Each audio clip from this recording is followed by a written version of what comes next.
అందరికీ నమస్కారం. ఒక లిటరరీ ఫెస్టివల్లో ఆర్ట్ అండ్ ఇట్స్ రెసిలియన్స్ అనే ఒక విషయం మీద నేను చేసిన ప్రసంగం, ఒక సంవాదం.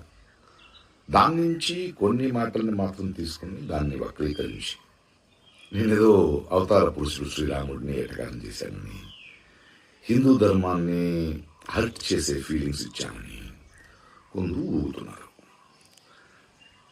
అన్ని ధర్మాన్ని అందరినీ ప్రేమించే నాకు అవసరమైతే లేదు.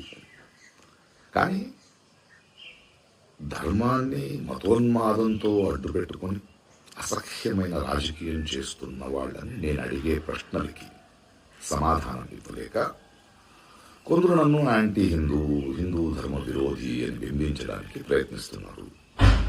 పాపం వాళ్ళ ఏడుపు, వాళ్ళ కష్టం నాకు అర్థమవుద్ది. సో వాళ్ళకి సమాధానం చెప్పాలి.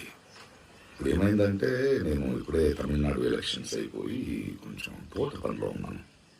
వర్షాకాలం వస్తుంది, ఎండాకాలం ఎండ్ అవుతుంది, చెట్లు మొక్కలతో మాట్లాడుకోవాలి. సో ఆ పనిలో ఉన్నాను. త్వరలో వస్తాను. అప్పటిదాకా మీరు మీ పనులు చూసుకుంటారా, లేదా ఇలాగే వాగుతుంటారా, ఊగుతుంటారా, మీ డిసిషన్. ఓకే.